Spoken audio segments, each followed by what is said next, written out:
Voice of south நேயர்களுக்கு வணக்கம். இந்த நேர்காணலில் நாம் சிந்திக்கிருப்பவர் திராவிட இயக்க சிந்தனையாளர் திரு வல்லம் பஷீர் அவர்கள். வணக்கம். வணக்கம்.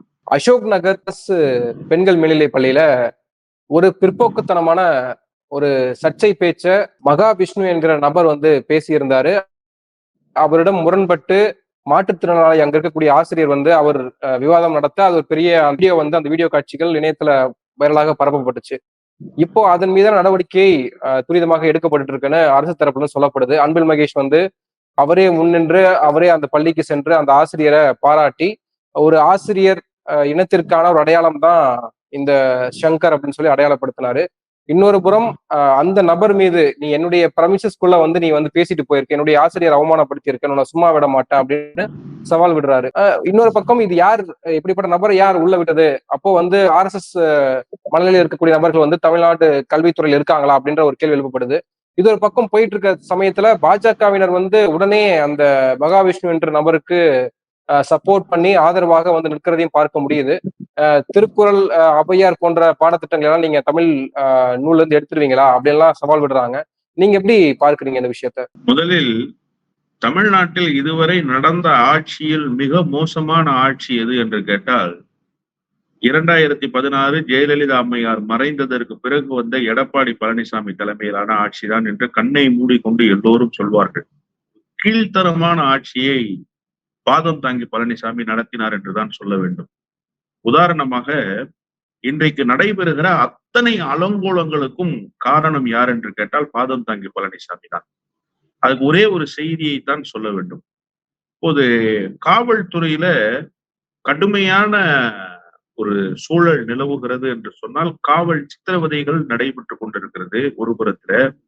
இன்னொரு புறத்துல காவல்துறையினருடைய நடவடிக்கை என்பது ஆங்காங்கே மெத்தன போக்காக இருக்கிறது. இவ்வளவுக்கும் முதலமைச்சர் காவல்துறையை தன்னுடைய நேரடி கட்டுப்பாட்டில் வைத்திருக்கிறார். காவல்துறைக்கு உத்தரவுகளை நேரடியாக பிறப்பிக்கிறார். எல்லா பணிகளையும் நேரடியாக ஆய்வு செய்கிறார். அவ்வளவுக்கு பிறகும் காவல்துறை மிக மோசமான நடவடிக்கைகளில் ஈடுபடுவதை நாம் பார்க்கிறோமா இல்லையா? இதெல்லாம் எங்கிருந்து வந்தது என்று கேட்டால் கடந்த ஆட்சி காலத்தில் ஊடுருவிய நியமனங்களின் அடிப்படையில் நடைபெற்ற சம்பவங்கள் தான். பள்ளி கல்வித்துறையில இப்போ ஒரு மிகப்பெரிய ஒரு அதிர்வலையை ஏற்படுத்தி இருக்கிற சம்பவம் இந்த சம்பவம். தலைமை ஆசிரியரை உடனடியாக பணியிட மாற்றம் செய்திருக்கிறார்கள். என்னை பொறுத்தவரையில் பணியிட மாற்றம் என்பது போதுமானதாக இருக்காது. நிச்சயமாக அவரை பணி இடைநீக்கம் செய்ய வேண்டும். எந்த அடிப்படையில் இவரை அணுகிறார்? ஏன்னா அந்த பேசுற நபர் மகாவிஷ்ணு அவர் என்ன சொல்றாரு, நானா வந்தேன், நீங்க தானே என்ன கூப்பிட்டீங்க, நீங்க கூப்பிட்டு என்ன பேசக்கூடாதுன்னு சொன்னா என்ன நியாயம்? அப்போ அவரை அழைத்தது யார் என்கின்ற அந்த விசாரணை முழுமையாக நடைபெற வேண்டும். 24 மணி நேரத்தில் ஒரு அரசு மக்களினுடைய குரலுக்கு செவி சாய்க்கிறது என்பது பெரும் மகிழ்ச்சிக்குரிய செய்தி. நீங்க சாதாரணமா நினைத்திடக்கூடாது. இன்னைக்கு காலையில முதலமைச்சர் இந்த நாட்டிலேயே இல்ல சார், அமெரிக்காவில் இருக்கிறார் சார். சமூக வலைதளங்களில் எழுந்த குரல்கள் தான். SFI போன்ற சின்ன சின்ன மாணவர் இயக்கங்கள் ஆங்காங்கே போராட்டத்தை நடத்தியதாக சொல்கிறார்கள். அதுவும் பெரிய அளவில் செய்தியாகவில்லை. ஆனால் சமூக வலைதளத்தில் எழுந்த அந்த மக்களினுடைய குரலுக்கு ஒரு முதலமைச்சர் அமெரிக்க திருநாட்டில் உட்கார்ந்து கொண்டு பதில் சொல்கிறார் என்று சொன்னால், இதற்கு முன்பு இப்படி ஒரு ஆட்சி நடந்ததாக நீங்கள் கேள்விப்பட்டதுண்டா? நீங்கள் பார்த்ததுண்டா? அத்தகைய ஆட்சி நமக்கு தமிழ்நாட்டில் கிடைத்திருக்கிறது என்பது நமக்கு இருக்கிற மிகப்பெரிய பெருமை என்றுதான் நான் சொல்வேன். அதே நேரத்தில் அன்பில் மகேஷ் அவர்கள் உணர்ச்சி வயப்பட்டு இந்த நேரத்தில் பேசியிருக்கிறார் என்று கூட நாம் புரிந்து கொள்ள வேண்டும். அவருக்கு இந்த சூழலை ஏற்கவே முடியவில்லை. அதுதான் அந்த வார்த்தையினுடைய பிரதிபலிப்பு. என்னுடைய பெர்மிஷஸ்ல என்னுடைய ஸ்டாஃப் நீ ஏளனப்படுத்தி எகட்டியப்படுத்திட்டு போயிடுவோம், உன்னை நான் சும்மா விட்டுருவேனா, உன்னை நான் என்ன செய்யறேன் பார் என்று அவர் கேட்கிறார். அது ஒரு தனி மனிதர், ஒரு சாதாரண மனிதர் பேசக்கூடிய பேச்சாக நீங்கள் புரிந்து கொள்ள வேண்டும். ஆனால் அமைச்சர் இதை பேசுவது சரியாக இருக்குமா என்று கேட்டால் நான் மாண்புமிகு அண்ணன் மகேஷ் பொய்யாமொழி அவர்களுக்கு சொல்கிறேன், இது ஒரு அமைச்சருடைய பேச்சாக இருக்கக்கூடாது. உங்களிடத்திலே அந்த துறை இருக்கிறது, உடனடியாக அந்த துறை ரீதியான விசாரணைக்கு உத்தரவு பிறப்பித்திருக்க வேண்டும். இப்போது எடுத்திருக்கிற நடவடிக்கை போதுமானதா என்று கேட்டால் போதுமானது இல்லை. ஏனென்று சொன்னால் நடைபெறுகிற அரசு அம்மையாரினுடைய அரசு அல்ல. நடைபெறுகிற அரசு எடப்பாடி பழனிசாமி தலைமையிலான அரசு அல்ல. நடைபெறுகிற அரசு திராவிட முன்னேற்ற கழகத்தினுடைய அரசு. எல்லாருக்கும் ஒரு கல் விட்டான்னா திமுகவுக்கு 3 கல் விடுவான் தமிழ்நாட்டுல. ஏன்னா திமுகவினுடைய தலையெழுத்து அப்படி. நீங்க எம்ஜிஆர் ஆட்சி அமைப்போம்னு தான் வர்றவன் எல்லாம் பேசுவான். நீங்க பார்த்திருக்கிறீங்களா? ஒருத்தன் கூட கலைஞர் ஆட்சி அமைப்போம்னு பேச மாட்டான். எம்ஜிஆர் ஆட்சியில எம்ஜிஆர் என்ன செய்து கிழித்தார்னு நீங்க கேளுங்க, அது சொல்ல தெரியாது. எம்ஜிஆர் சோறு போட்டாருமா? யாருக்குடா சோறு போட்டாரு? ஆனா எம்ஜிஆர் ராமாவரம் தோட்டத்துக்கு பசியோடு கூட எல்லாருக்கும் சோறு சோறு போடுவாரு. நான் ஏன் பசியோடு தமிழ்நாட்டுல தெரிந்தவன்லாம் ராமாவரம் தோட்டத்துக்கு வந்தாதான் சோறு போடுவாரா? அவன் இருக்கிற ஊர்ல சோறு போட மாட்டாரா எம்ஜிஆர்? அப்படின்னா அவர் எதற்கு ஒரு இப்ப முதலமைச்சர்? அந்த நான் கூட என் வீடியோ வீட்டுக்கு வைரல் எல்லாரும் வந்தா ஆனது சோறு கூட போடுவாரு. திமுகவினர் தான் வைரல் பண்ணாங்க. அவங்க தான் எதிர்த்து குரல் கொடுத்தாங்க. திமுகவினரால் தான் இந்த இஷ்யூவே பெருசாச்சு. அதன் பிறகுதானே ரியாக்ட் பண்ண வேண்டியதாகவும் இருக்கு. அந்த இது சூழலை அததான் புரிஞ்சுக்க வேண்டியது இருக்குல்ல. அந்த பாயிண்ட் நான் ஒரு பாயிண்டா நான் சொல்லிட்டே வரேன். அதுக்குதான் இப்ப வர்றேன் நானு. எனவே திமுக மிகுந்த கவனத்தோடு இருக்க வேண்டும் என்பதற்கு ஒரே ஒரு செய்தி. முதலமைச்சர் நான் சட்டமன்ற தேர்தலுக்கு முன்பு பேசினார், நினைவு இருக்கா உங்களுக்கு? நாடாளுமன்றத்துல 40க்கு 39 இடங்களில் வெற்றி பெற்று ஆகிவிட்டது. புதுச்சேரியும் சேர்ந்து அந்த ஒரே ஒரு தேனி தொகுதி மட்டும்தான் ஒரு காயம். மற்ற எல்லா இடங்களிலும் வெற்றி பெற்று விட்டோம். கூட்டணி பலமான கூட்டணி அமைந்து விட்டது. இப்போ நாம தேர்தலை சந்திக்கிறோம். நிச்சயமாக 100 விழுக்காடு வெற்றியை நாம் பெற போறோம் எல்லாருக்கும் தெரியும். 100 விழுக்காடு வெற்றினா 234க்கு 234 இல்ல. வெற்றி பெற்று ஆட்சி அமைக்க போறோம்ங்கிற நம்பிக்கை 100 விழுக்காடு எல்லோருக்கும் இருந்தது. ஆனாலும் முதலமைச்சர் என்ன பேசினாரு? நம்முடைய வெற்றியை தடுப்பதற்கு எல்லா வேலைகளையும் செய்வார்கள். நம்மை அவ்வளவு எளிதாக அரியணை ஏறுவதற்கு இவர்கள் அனுமதிக்க மாட்டார்கள். எனவே கண்ணும் கருத்துமாக வாக்கு எண்ணிக்கை முடிவடைகிற வரை நாம் இருக்க வேண்டியது நாம் ஒவ்வொருவரினுடைய கடமைன்னு ஒரு முதலமைச்சர் பேசினாரு சார். முதலமைச்சருக்கு அந்த வழி இருக்கு. முதலமைச்சருக்கு அந்த பார்வை இருக்கு. ஏன் அதை சொன்னாருன்னா, திமுக மீது கல்லறிபவர்களுடைய எண்ணிக்கை கூடுதல். திமுகவிடமே பயனடைந்து கொண்டு திமுக அரசால் பலன் பெற்று திமுகவினுடைய அரசால் வளர்ந்தவர்களே திமுகவை வளர்ந்ததற்கு பின்னு கல்லறிவார்கள். இது திமுகவினுடைய சரித்திரம் அப்படியானது. இப்ப நீங்க சொன்னீங்கல்ல, அந்த பாயிண்ட்டுக்கு தான் வர்றேன். மற்ற கட்சிகள்ல இதுவே அதிமுகல எடப்பாடி பழனிசாமி செஞ்சுட்டா நவதுவாரத்தையும் அதிமுக காரன் கொத்திக்கிட்டு வாய மூடிட்டு இருப்பான். பேசவே மாட்டான் சார். இன்னும் ஒருபடி மேல சென்று சப்பக்கட்டு கட்டுவான். என்ன ஆன்மீக வகுப்படுத்தா என்ன தப்பு? ஏன் என்ன தப்பு? ஆன்மீகத்தின் வழியில கொண்டு போறது கூட ஒரு மக்களை அமைதியான வழிக்கு அழைச்சிட்டு போறது தானே. அப்படின்னா கடவுள் இல்லைன்னு சொல்றீங்களா? இப்படி எல்லாம் அதிமுகவினர் பேசுவார்கள். ஏன்னா கடந்த காலத்துல மோடி எங்க டேடின்னு பேசினார் ராஜேந்திர பாலாஜி, உங்களுக்கு நினைவு இருக்கும்னு நினைக்கிறேன்.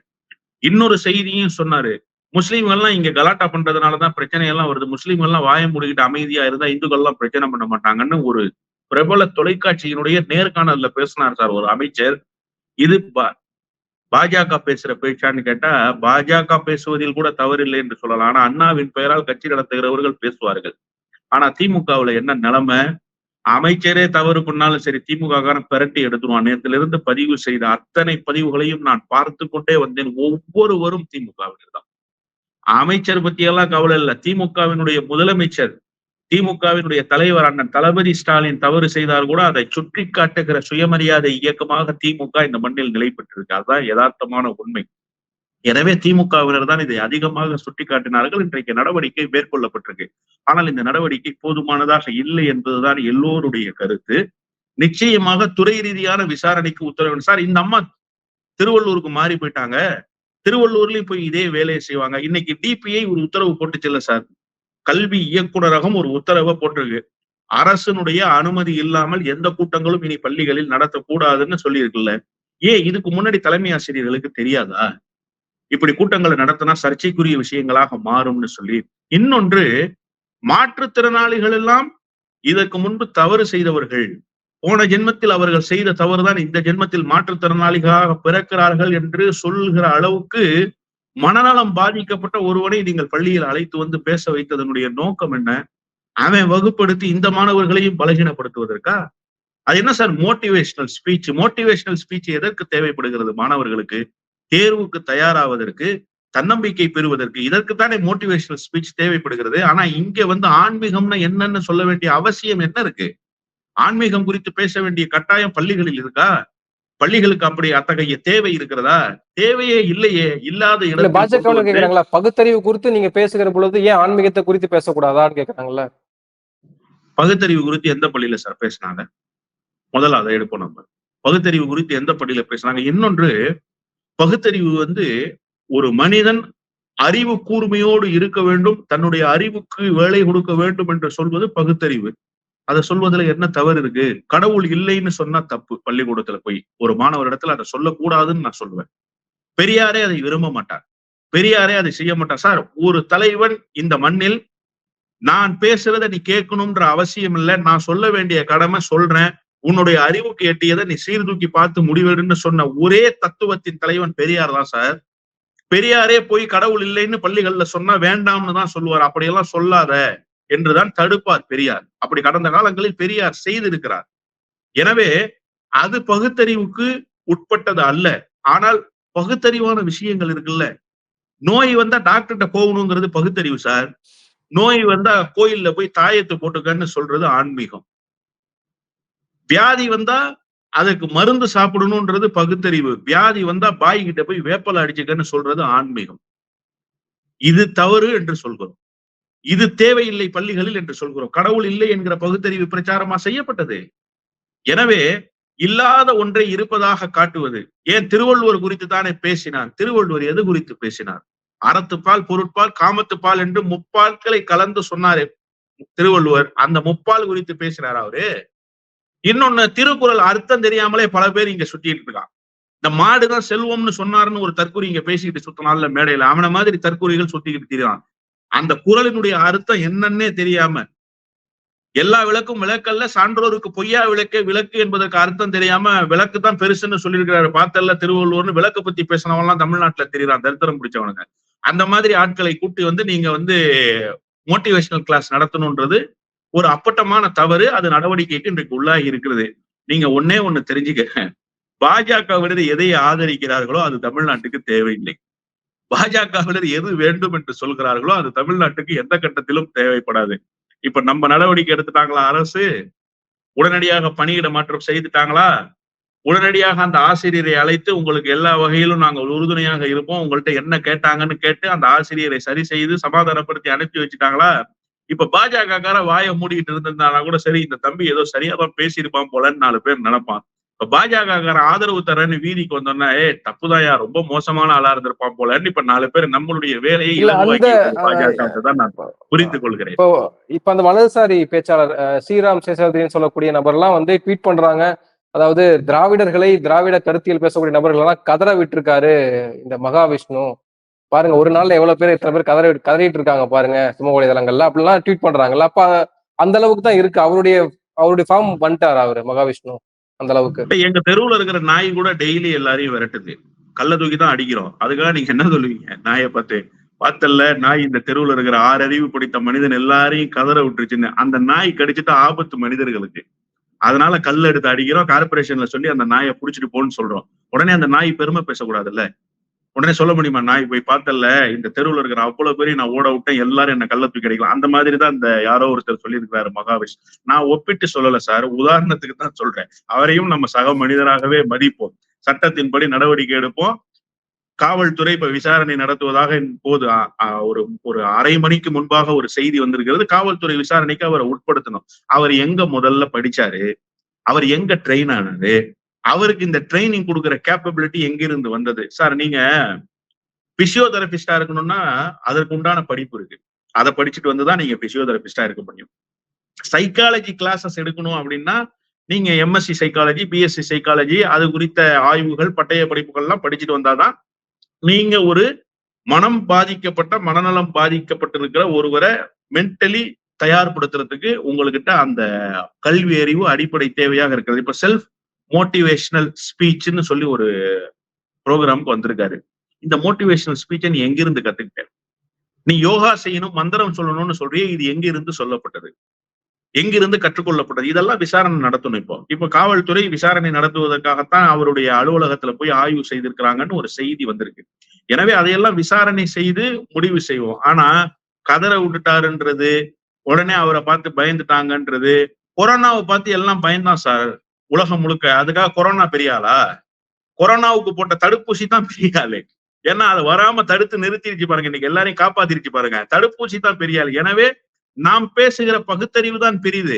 அவர்கள் கதற விட்டோம் என்று சொல்லி பேசிக் கொண்டிருக்கிறார்கள் அல்லவா, மூட நம்பிக்கையின் முகமாக. அது பெரிதல்ல, நாம் பேசுகிற பகுத்தறிவு தான் பெரிது. இப்போ பாஜக பெண் கவுன்சிலர் ஒரு விஷயம் சொல்றாங்க. நீங்க திருக்குறளை பாடல் நூல் எடுத்துருவீங்களா? அவையார பாடல் நூல் எடுத்துருவீங்களா?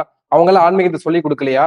இப்படியெல்லாம் நீங்க வந்து நடவடிக்கை எடுத்தீங்கன்னா, இந்த மாதிரி தலைமை ஆசிரியரை வேற இடத்துக்கு நீங்க பணியிடை மாற்றம் பண்ணீங்க அப்படின்னா, நாங்க வந்து விட மாட்டோம். நாங்க வந்து போராட்டத்துல இறங்குவோம் அப்படின்லாம் பாஜகவினர் சொல்றாங்களா? அப்ப அது நம்ம எப்படி எடுத்துக்கிறது? பாஜகவினர் சொல்றதுல ஒரு விஷயத்த நம்ம கவனமா உள்வாங்க வேண்டியிருக்கு. திருவள்ளுவரை கொண்டாடுகிறீர்கள், ஔவையாரை கொண்டாடுகிறீர்கள், அவர்கள் சொன்ன செய்தியை நீங்கள் கொண்டாடுகிறீர்களா? அவர்கள் சொன்னதையெல்லாம் நீங்கள் மறுதலித்து விடுவீர்களா என்று கேட்கிறார்கள். உண்மையிலேயே திருவள்ளுவர் சொன்ன எல்லாவற்றையும் நாங்கள் ஏற்றுக்கொள்கிறோம். காரணம், உலக பொதுமறை என்கிற தகுதி படைத்த ஒரே நூல் திருக்குறள் தான். ஆனா இவர்களுடைய நோக்கம், அஜெண்டா என்ன தெரியுமா? பாஜகவினுடைய நோக்கம், இந்து மதத்தினுடைய வேத நூல் போல திருக்குறளை மாற்றுவதற்கு இவர்கள் முயற்சி செய்கிறார்கள். சிங்கப்பூருக்கு போனார்ல நம்ம பாரத பிரதமர் மோடி, திருவள்ளுவர் ஆய்வு மையம் அமைக்கப்படும்னு சொன்னாரு. ஆய்வு மையம் அமைக்கப்படும் என்று மட்டும் சொல்லியிருந்தால் அவருக்கு கோடி கும்பிடு போட்டிருந்திருக்கலாம். ஆனா அவரு அதை சொல்லிட்டு என்ன சொல்றாரு, யோகா குறித்த ஆய்வுகள், ஆயுர்வேத சிகிச்சை குறித்த ஆய்வுகள், இதெல்லாம் அந்த ஆய்வு மையத்துல. திருக்குறளுக்கும் திருவள்ளுவருக்கும் யோகாவுக்கும் என்ன சார் சம்பந்தம் இருக்கு?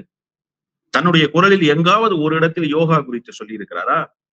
தன்னுடைய குரலில் எங்காவது ஒரு இடத்தில் ஆயுர்வேத சிகிச்சை குறித்து சொல்லியிருக்கிறாரா? நீங்க ஜக்கி வாசுதேவுக்கு மார்க்கெட்டிங் வேலை செய்ய போனா அந்த வேலையை செய்துட்டு வாங்க. திருவள்ளுவர் பெயரால் அந்த வேலையை நீங்க செய்யக்கூடாது. எனவே திருவள்ளுவரையும் ஔவையாரையும் நீக்க வேண்டும் என்று நாங்கள் சொல்லவில்லை. இருவரையும் கொண்டாடியவர்கள் நாங்கள் தான். இந்த இந்த நாட்டினுடைய கடைகோடி எல்லையில் கடலுக்குள் சுனாமி வந்தால் கூட வீழ்ந்து போக முடியாத அளவுக்கு சிலையை அந்த திருவள்ளுவருக்கு நிறுவி அந்த திருவள்ளுவருக்கு புகழ் சேர்த்தது திராவிட முன்னேற்ற கழக அரசு. முத்தமிழறிஞர் டாக்டர் கலைஞர். இன்றைக்கும் திருக்குறள் ஒவ்வொரு பேருந்திலும் இடம்பெறுகிறது. அந்த உத்தரவை பிறப்பித்தவர் முதலமைச்சராக இருந்த முத்தமிழறிஞர் டாக்டர் கலைஞர். எனவே திருவள்ளுவரை எங்க கொண்டாடணும்னு எங்களுக்கு தெரியும். நீங்க புதுசா சொல்லி தர வேணாம். ஔவையாரை எப்படி கொண்டாடணும்னு எங்களுக்கு தெரியும். அறம் செய்ய விரும்பு என்று சொன்னார். ஆத்திச்சூடியில் அதான முதல் ஆத்திச்சூடி. அறம் செய்ய விரும்பு என்பதுதானே. அறம்னா என்னன்னு உங்களுக்கு தெரியுமா? எது அறம்? எப்போதெல்லாம் பெண்களுக்கு எதிரான அடக்குமுறைகள் கட்டவிழ்த்து விடப்படுகிறதோ பாதிக்கப்பட்ட பெண்களோடு நிற்க வேண்டும். மணிப்பூர்ல நாங்க பாதிக்கப்பட்ட, நிர்வாணமாக்கி வீதியில் திரத்தி அடிக்கப்பட்ட பெண்ணின் பக்கம் நாங்க நின்றோம். அதான் அறம். அறம் செய்ய நாங்க விரும்புறோம். ஆனா நீங்க அறத்துக்கு எதிராக இருப்பதற்கு விரும்புகிறவர்கள். நீங்க ஔவையாரை கொண்டாடுவது பேராபத்து. அதைத்தான் நாங்க தடுக்கிறோம். ஔவையாரை கொண்டாடக்கூடாது, அதே போல திருவள்ளுவரை கொண்டாடக்கூடாது என்பது எங்கள் நோக்கம் அல்ல. நாங்கள் அப்படி சொல்வதாக நீங்கள் சொன்னால் யாருமே நம்ப மாட்டாங்க. ஏன்னா இருவரையும் கொண்டாடி மகிழ்ந்த இயக்கம் திராவிட இயக்கம். கொண்டாடியவர்கள் தமிழர்கள். நீங்கள் அவர்களுக்கு எதிரான, அவர்களை எதிர் சித்தாந்தத்தில் கொண்டு போய் நிறுத்துறது, திருவள்ளுவருக்கு காவி உடை அணிவது, திருவள்ளுவருக்கு காவி பட்டை தலையில் அணிவிப்பது, இதெல்லாம் வேண்டாம்னு சொல்றோம். திருவள்ளுவரை திருவள்ளுவராகவே கொண்டாடுங்க. என்ன மாறுபட்ட கருத்து இருக்கு? ஏன் அவரை வேறொரு பக்கம் கொண்டு போறீங்க? இன்னொன்னு துறை ரீதியான நடவடிக்கை சார். இதன் மூலமாக மாணவர்களுக்கு ஒரு குற்ற உணர்ச்சி வந்து விடக்கூடாது. மாணவர்கள் தவறான வழிக்கு போயிடக்கூடாது. இதை ஏற்பாடு பண்ண தலைமை ஆசிரியரை பணியிட மாற்றம் செய்திருக்கிறாங்க. நான் தான் துவக்கத்திலேயே சொன்னேன், பணியிட மாற்றம் செய்வதல்ல, பணி இடைநீக்கம் செய்யப்படணும். இது போதுமானதான நடவடிக்கை இல்லைன்னு சொன்னேன். அப்போ இந்த நடவடிக்கை இன்னும் கூர்த்திட்டணும்னு நாம பேசுறோம். நடவடிக்கை எடுத்தா நீ சாலை மறியல் ஈடுபடணும். அரசு நடவடிக்கை எடுத்தா சாலை மறியல். அப்ப லஞ்சம் வாங்கினவனுக்கு எதிராக நடவடிக்கையில ஈடுபட்ட சாலை மறியலுக்கு போவீங்களா? பெண்களை பாலியல் வல்லூறு செய்த ஒருவர் மீது நடவடிக்கை எடுத்தா நீங்க சாலை மறியலுக்கு போவீங்களா? கடந்த காலத்துல நீங்க அப்படி எல்லாம் போயிருக்கிறீங்க. உங்க வேலையை செய்பவர்களுக்கு ஆதரவாக நீங்கள் நின்றிருக்கிறீர்கள். நாங்கள் எதிராக நின்றிருக்கிறோம். தமிழ்நாட்டு மக்கள் உங்களை பார்த்து கொண்டே இருக்கிறார். நன்றி. பொறுத்திருந்து பார்ப்போம் இந்த விஷயம் எப்படி போகுதுன்னு.